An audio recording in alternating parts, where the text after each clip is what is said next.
میرے چینل کے تمام دیکھنے سننے والوں کو السلام علیکم۔ امید کرتا ہوں خیریت سے ہوں گے، ٹھیک ٹھاک ہوں گے۔ آج کی کہانی ایک ایسے نوجوان کی ہے جو حمام میں عورتوں کو نہلاتا تھا اور انہیں مساج کرتا تھا۔ پھر ایک وقت ایسا آیا کہ اس کے دل کی دنیا بدل گئی۔ اس نے سچے دل سے توبہ کی۔ اللہ نے اسے دین اور دنیا دونوں کی بادشاہت عطا کر دی۔ یہ کہانی سٹارٹ کرنے سے پہلے ایک چھوٹی سی ریکویسٹ ہے، ہمارے اس چینل کو ضرور سبسکرائب کیجیے اور بیل آئیکن کو بھی ضرور دبائیے۔ چلتے ہیں کہانی کی طرف۔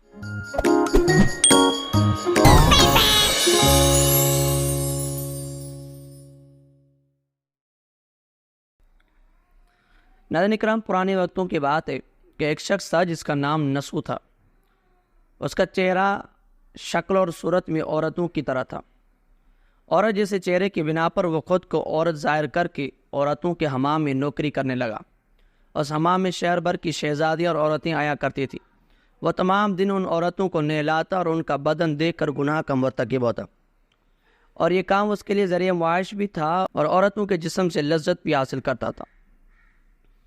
نسو نے اس بیہودہ کام سے کئی بار توبہ کی، لیکن شیطان کے بہکاوے میں آ کر اس توبہ پہ قائم نہیں رہتا تھا۔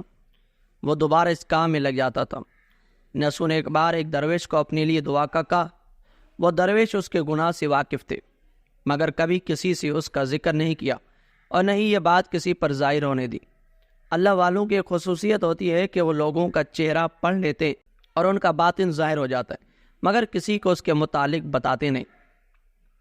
لہذا اس درویش نے نسو کی بات سن کر کہا، اے نسو، تو جس گناہ سے واقف ہے اللہ تجھے اس سے توبہ کی توفیق دے۔ پھر دن گزرتے رہے اور وہ شخص عورت بن کر حمام میں کام کرتا رہا، عورتوں کے بدن دیکھنے کا گناہ کرتا رہا۔ ایک دن معمول کے مطابق وہ حمام میں اپنے مشغلے میں مصروف تھا کہ شہزادی کا ایک قیمتی موتی گم ہو گیا۔ شہزادی نے حمام کی نگران عورت کو کہہ کر حمام کی تمام عورتوں کی تلاشی کا حکم دے دیا۔ پھر حمام کی تمام عورتوں کی باری باری تلاشی لینا شروع کر دی۔ نسو کے دل میں چور تھا، اسے ڈر تھا کہ اگر تلاشی لی گئی تو کہیں اس کا راز کھل نہ جائے، سب کو معلوم نہ ہو جائے اور وہ ایک عورت نہیں مرد ہے۔ اس بات کا سوچ کر اسے اپنی موت نظر آنے لگی۔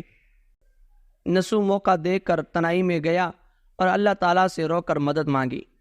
اس نے دعا مانگی، یا اللہ، میں بہت دفعہ توبہ اور عہد توڑ چکا ہوں جس کی وجہ سے یہ نوبت آ پہنچی ہے۔ اگر میری تلاشی لی گئی تو میں سخت مصیبت میں پڑ جاؤں گا۔ اس ڈر اور غم کی وجہ سے میرے سینے میں آگ سی لگ گئی ہے۔ یا باری تعالیٰ، تیری مدد کے سوا مجھے کوئی نہیں بچا سکتا۔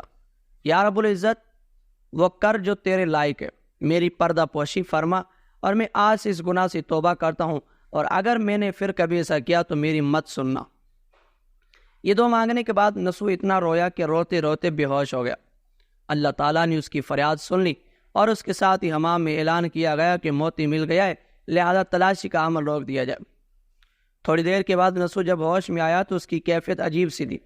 حمام کی تمام عورتیں اسے معافی مانگ رہی تھیں اور اس کا ہاتھ چوم رہی تھیں۔ وہ شرمندہ تھی کہ انہوں نے اس پر شک کیا۔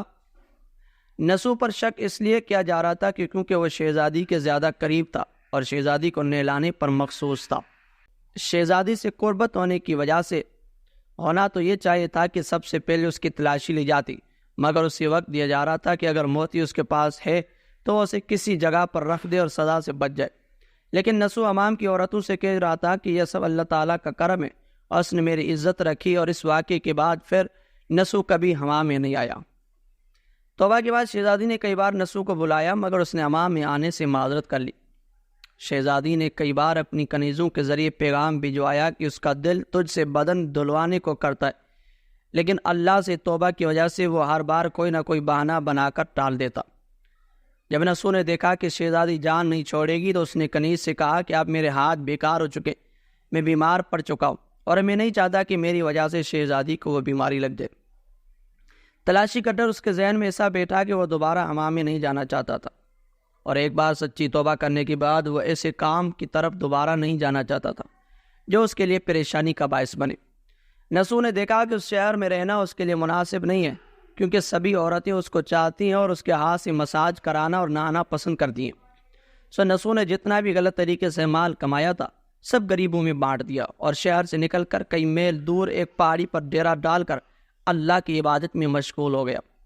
ایک دن اس کی نظر ایک بھینس پر پڑی جو اس کے قریب گھاس چر رہی تھی، اور اس نے سوچا کہ یہ کسی چروائے سے بھاگ کر یہاں آ گئی ہوگی۔ جب تک اس کا مالک نہ آ جائے تب تک میں اس کی دیکھ بھال کر لیتا ہوں۔ پھر وہ اس کی دیکھ بھال کرنے لگا۔ کچھ دن بعد ایک تجارتی قافلہ راستہ بول کر ادھر آ گیا اور قافلے میں موجود تمام لوگ پیاس کی شدت سے نہ ڈال تھے۔ انہوں نے نسو سے پانی مانگا تو نسو نے سب کو بھینس کا دودھ پلایا اور سب کو سیراب کر دیا۔ قافلے والوں نے نسو سے شہر جانے کا راستہ پوچھا تو نسو نے ان کو آسان اور نزدیکی راستہ دکھا دیا۔ نسو کے اخلاق سے متاثر ہو کر تاجروں نے جاتے ہوئے اسے بہت سارا مال بطور تحفہ دے دیا۔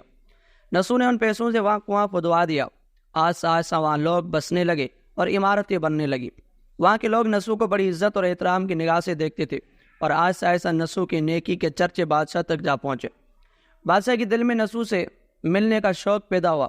اس نے نسو کو پیغام بھیجا کہ بادشاہ آپ سے ملنا چاہتے، مہربانی کر کے دربار تشریف لے آئیں۔ جب نسو کو بادشاہ کا پیغام ملا تو اس نے ملنے سے انکار کر دیا اور معذرت چاہی کہ مجھے بہت ساری کام ہے، میں نہیں آ سکتا۔ بادشاہ کو بہت تعجب ہوا مگر اس بے نیازی کو دیکھ کر ملنے کی طلب اور بڑھ گئی۔